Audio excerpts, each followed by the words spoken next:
अब न्याय देने का काम क्योंकि मामला सुप्रीम कोर्ट में पेंडिंग है, सुप्रीम कोर्ट का जो भी निर्णय होगा उसका हम पालन करेंगे। क्योंकि आपके बच्चों को दक्ष शिक्षक चाहिए, जो 100 में 70 पाता है वो अच्छा पढ़ाएगा या 100 में 40 पाता है वो अच्छा पढ़ाएगा। आप देशवासियों को ये चीज़ डिसाइड करना है। जब सारी चीज़ें सही हुई है तो फिर हमारी जो इतने शिक्षक हैं जिन्होंने प्राइवेट सूची में अपना स्थान लाया, उसके बाद यहाँ पहुँचे, फिर उनकी गलती कहाँ से आती है? ये बहुत बड़ा सवाल है। बहुत परेशान है, शादी भी कई लोग की टूटी है, प्लस जो बहुत लोग ऐसे भी थे जो अपना जॉब दूसरा छोड़ के इसमें लगे हुए थे। मैं खुद मैम एक जॉब छोड़ के इसमें आई थी। करे कोई और भरे कोई और, ये कहावत तो आप लोगों ने सुनी होगी। ये कहावत इन दिनों बीएड और डीएड अभ्यर्थियों में एकदम सटीक बैठ रही है, क्योंकि छत्तीसगढ़ में इन दिनों बीएड और डीएड दोनों अभ्यर्थियों के बीच एक जंग छिड़ चुकी है। दोनों ही अभ्यर्थी लगातार शिक्षा मंत्री बृजमोहन अग्रवाल के बंगले के चक्कर काट रहे हैं, लेकिन अभी तक इन्हें कोई आश्वासन नहीं मिल पाया है। मामला हाई कोर्ट, सुप्रीम कोर्ट तक पहुंच गया है और हाई कोर्ट ने ये डिसीजन लिया है कि डीएड के जो अभ्यर्थी हैं उन्हें नियुक्ति दी जाएगी और बीएड के जो अभ्यर्थी हैं उन्हें निकाला जाएगा। हालांकि दोनों ही अभ्यर्थियों के पक्ष में अभी तक कोई फैसला नहीं आया है, जिससे परेशान होकर लगातार ये मंत्री जी के बंगले के चक्कर काट रहे हैं। एक बार फिर बड़ी संख्या में बीएड के अभ्यर्थी मंत्री जी के बंगले पहुंचे हैं।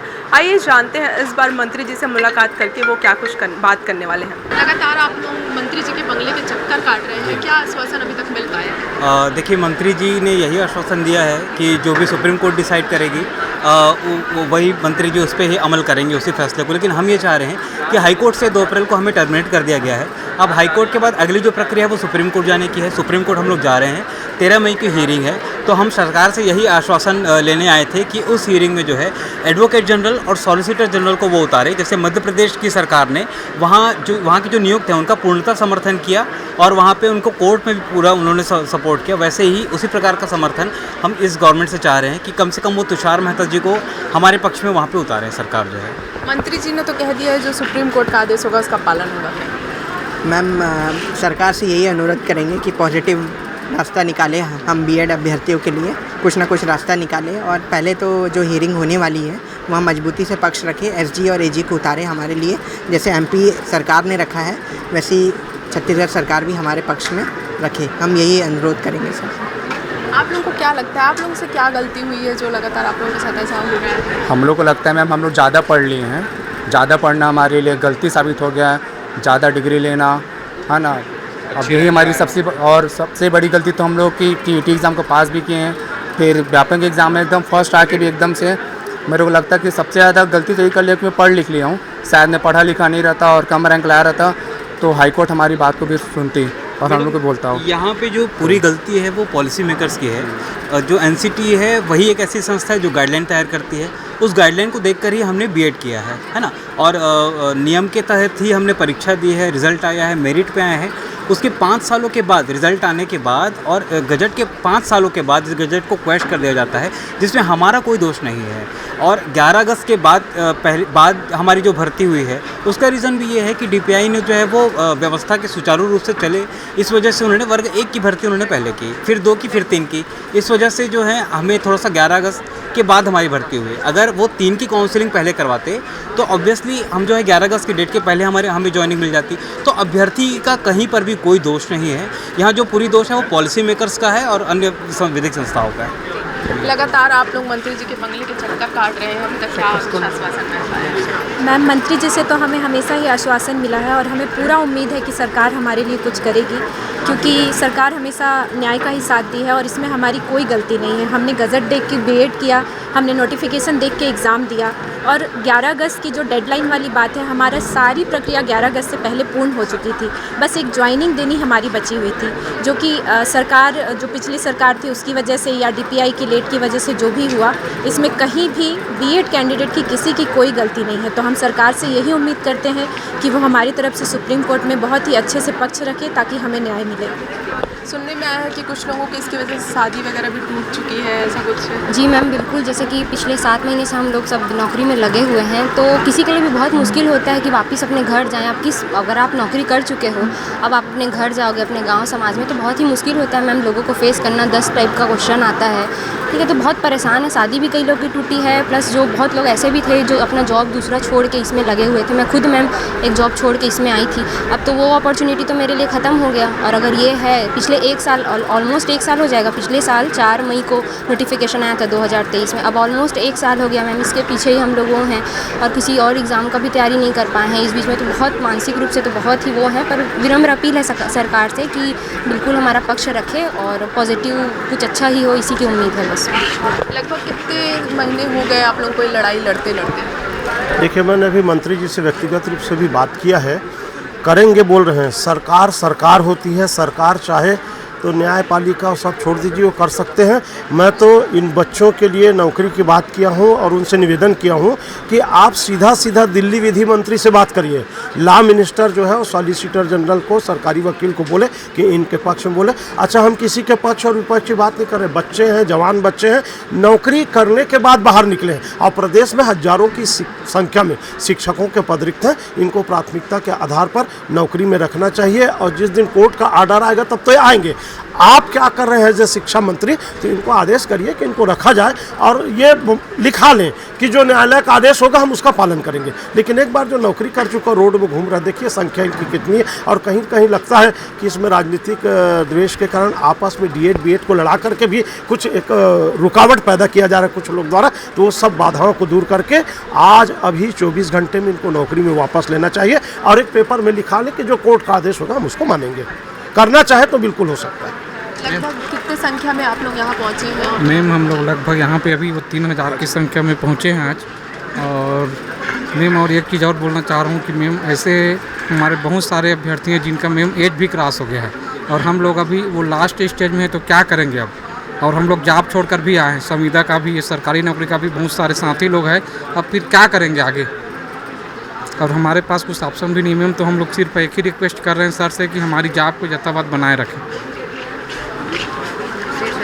लगातार आप लोग चक्कर काट रहे हैं, अभी तक कुछ नतीजा? देखिए मैम, अब चक्कर तो काटना पड़ेगा ही, नौकरी की बात है ना। दूसरी बात यह है कि दिक्कत यह है कि इतने सारे चीज़ें जो प्रोसेस हुई, सारे चीज़ें में हम लोग पार किए, है ना। अब एक चीज़ और बात बताना चाहूँगा, जैसे हमेशा मैं देखा कि एलिजिबिलिटी की बात की जाती है, तो टेट किस लिए होता है? इसलिए होता है ना कि उसमें वर्ग 3 के लिए अर्थात सहायक शिक्षक के लिए एलिजिबल है या नहीं है, इसलिए टेट होता है। तो हम लोग पार किए पहले, तो वहीं हमारी क्वालिफिकेशन डिसाइड हो जाता है कि भाई हम इसके लिए योग्य हैं। उसके बाद जब एग्ज़ाम होता है तो एग्ज़ाम के लिए एक प्रॉपर तरीका होता है। पहले राजपत्र में जारी होती है, नोटिफिकेशन आती है, वहाँ साफ साफ अक्षर में लिखा जाता है कि बीएड एलिजिबल है। तो गवर्नमेंट का जो राजपत्र है उसका कोई वैल्यू होता है कि नहीं होता है ना। कल के दिन सो ऐसा हो जाएगा कि भाई राजपत्र में कुछ भी आ गया, एग्ज़ाम दिए, नौकरी मिलेगी, तीसरे दिन बाहर।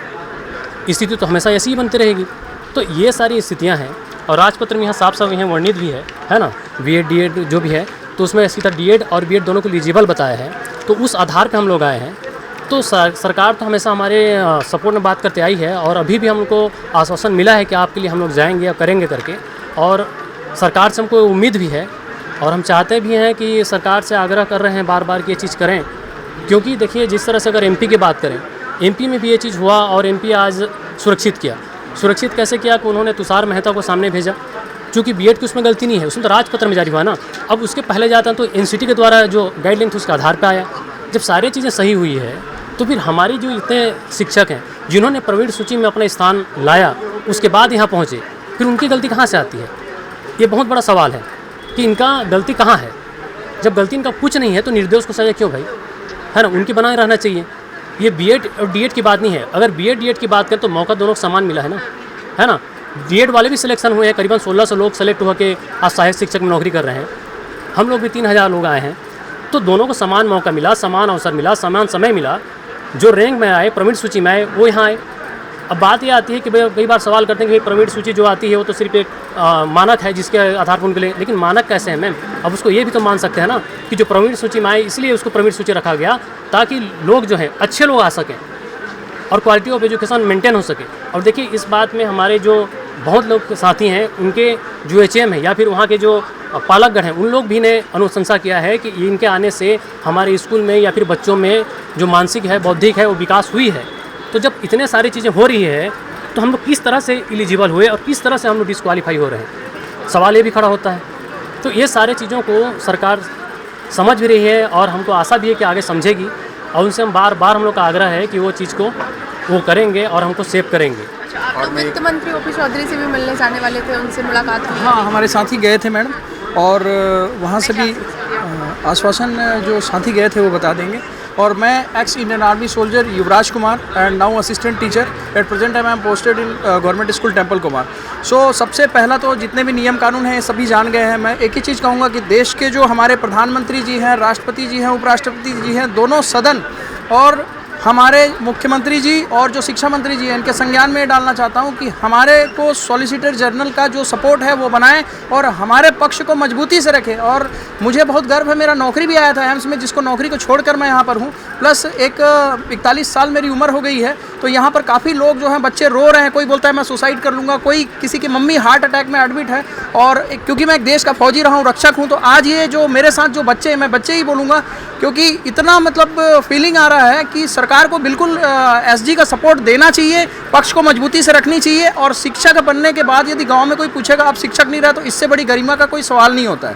तो as a Indian army soldier I will like to request to our Prime Minister, President and Vice President and राज्यपाल और Chief Minister and Education Minister all houses Minister, ये पक्का सेफ होना चाहिए हमारे बच्चे, किसी प्रकार का इनको परेशानी नहीं होनी चाहिए। नहीं तो ये जो है ना, कहने का मतलब है कि ये लोग टेंशन में आ सकते हैं, कुछ भी कर सकते हैं।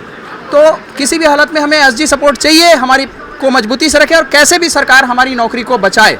मैं यही चीज़ कहूँगा, एक सोल्जर होने के नाते, देश का सैनिक होने के नाते हम, और साथ में देश की जनता भी हमारे साथ खड़े रहे, क्योंकि आपके बच्चों को दक्ष शिक्षक चाहिए जो 100 में 70 पाता है वो अच्छा पढ़ाएगा या 100 में 40 पाता है वो अच्छा पढ़ाएगा। आप देशवासियों को ये चीज़ डिसाइड करना है, आपको भी बोलना पड़ेगा, घर में बैठ के इसको सुन रहे होगे, आपको आवाज़ उठानी पड़ेगी। न्यायालय के जितने न्यायाधीश हैं उनसे भी रिक्वेस्ट करता हूँ, इन सभी चीज़ों को, भावनाओं को भी ध्यान में रखते हुए आप निर्णय लें। सभी लोगों को लग रहा है कि यहाँ पे हम लोग सिर्फ शिक्षक लोग और शिक्षा के साथ में परिवार को हानि पहुँच रही है। क्योंकि मैं जिस गांव में जहाँ पे मैं पोस्टेड हूँ परछा में, वहाँ पे जितने भी अभिभावक गण हैं जो मेरे स्कूल में जो बच्चे आते हैं वो सारे लोग चिंतित हैं। उनका कहना है कि सर आपके आने से हमारे स्कूल में बहुत अच्छा सर्वांगीण विकास हुआ है, बच्चे सुधरे हैं, बच्चे अच्छे से पढ़ने लगे हैं। और चूँकि गाँव में होता क्या है कि अच्छी शिक्षा को लेकर गाँव वाले अभिभावक अपने बच्चों को गाँव से दूर कहीं और स्कूल में भेजते हैं, तो वो सभी के सभी लोग इस पे रुके हुए हैं कि कब सर की नौकरी बचे और सारे, ताकि गांव वालों के बच्चों को यहाँ पे वापस लाएं और उनकी शिक्षा को वापस से दुरुस्त किया जाए। तो मैं सबको ये सरकार से अनुरोध करना चाहूँगा कि सिर्फ सहायक शिक्षक नहीं है, हमारे माता पिता, हमारे घर वाले नहीं, बल्कि जहाँ जहाँ पे हम पोस्टेड हैं वहाँ के सारे अभिभावक भी हमसे लगे हुए हैं, हमसे जुड़े हुए हैं। और उन सारे के सारे लोगों की यानी कि सरकार से यही दरख्वास्त है कि एक बार एसजी सर और एसजी सर को लेके जाएं। और एसएलपी चूँकि हम लोगों ने दायर कर चुकी है, तो वहाँ पे जाके एसजी सर और एसजी सर वहाँ पे जाके हमारी बातों को दृढ़ता से, अच्छी सी और मजबूती से रखें और एमपी गवर्नमेंट के जैसे हम आपको भी बचाएं। मामला सिर्फ शिक्षा और योग्यता का नहीं है, मामला 80 और 20 का है। जिनकी जनसंख्या ज़्यादा है, बीएड की संख्या 80% है और डीएड की मुश्किल से 20%। अब सिलेक्शन भी उसी के रेशियो में होगा। सीधी सी बात है कि 80% लोगों के, आप चाहते हैं कि 80% लोगों के पैरों में बेड़ियाँ डाल दें ताकि 20% फेल होने वाले टॉप कर सकें। ये किसी भी हद तक न्याय नहीं होता है। इसीलिए विष्णु पुराण में भी कहा गया है, जब जब होए धर्म की हानि, बाढ़े असुर अधम अभिमानी, तब तब धरि प्रभु विविध शरीरा, हरि दया निधि सज्जन पीड़ा। जब भी धर्म की हानि होती है तो कोई संकट मोचन धरती पे अवतार लेता है। हमारे लिए वो किस रूप में आते हैं वो हम देखना चाहते हैं कि वो शिक्षा मंत्री हैं माननीय, या मुख्यमंत्री हैं, या हमारे सॉलिसिटर जनरल हैं। मैम मैं ये कहना चाहूँगी, हम लोग जितने भी आए हैं आज सब मेरिट होल्डर्स हैं, हम लोग अवैध नहीं हैं। हम लोग योग्य अभ्यर्थी थे तभी आज सिलेक्शन लिए हैं और आज सरकारी कर्मचारी है। तो हम सरकारी कर्मचारियों की ओर से मैं सब अपील करती हूँ गवर्नमेंट से कि हमारा पक्ष सुप्रीम कोर्ट में मजबूती से रखे और हमें सेव करें। हम डीएड वाले लोग को बस एक ट्रेनिंग का बात होता है कि उनकी ट्रेनिंग होती है, ट्रेनिंग हम लोग भी करते हैं मैम। हम लोग भी प्रशिक्षण हमारे महीने में 1-2 बार होता रहता है। और उन डीएड वालों को मैम हम लोग ही कॉलेज में बीएड एमएड जो हम लोग हैं, हम लोग ही उन लोग को पढ़ाते हैं, तो हम लोग अयोग्य कैसे? लगातार आप हमारे फैमिली का कैसे सपोर्ट मिल रहा है? मैम जब से ये सुप्रीम कोर्ट हाई कोर्ट का जो फैसला सुनाया है, तब से जब फैमिली वालों को पता चला, सब टेंशन में आ गए हैं मैम।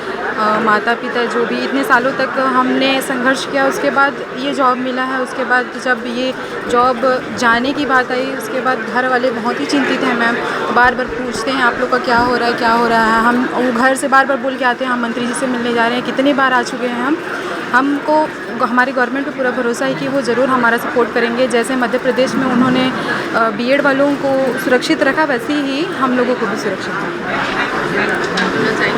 मैम घर परिवार हमारा भी है, जब भी आते हैं ना रायपुर, घर वाले यही पूछते हैं मैम कि आप लोग कहाँ जा रहे हो। जॉब लगने के बाद भी हम लोग खुश नहीं हैं मैडम, सोचिए। और इतने परेशान हो गए, बार बार आना यहाँ हम लोग के लिए भी संभव नहीं है। लोगों को लगता होगा कि इन लोग बार बार आ जाते हैं, हम लोग के लिए संभव नहीं है। हम लोग भी परेशान हैं, हमारी भी फैमिली परेशान है मैम। हम लोग बस यही चाहते हैं कि जैसे एमपी की सरकार ने हम बीएड वालों के लिए मदद की, हमारे लिए भी मदद करें। और बीएड दोनों विद्यार्थी लगातार आपके बंगले के चक्कर लगा रहे हैं और दोनों की पहले ज्वाइनिंग हुई थी, लेकिन न्याय अभी तक किसी को नहीं मिल पाया। अब न्याय देने का काम क्योंकि मामला सुप्रीम कोर्ट में पेंडिंग है, सुप्रीम कोर्ट का जो भी निर्णय होगा उसका हम पालन करेंगे। तो शिक्षा मंत्री बृजमोहन अग्रवाल ने भी कह दिया है कि जो सुप्रीम कोर्ट का निर्णय होगा उसी पर फैसला लिया जाएगा। अब देखना होगा कि आखिरकार सुप्रीम कोर्ट का क्या निर्णय आता है। आगे की अपडेट लगातार जारी रहेगी। आज के लिए बस इतना ही। कैमरा पर्सन भीमराव के साथ मैं अदिति जायसवाल, रायपुर।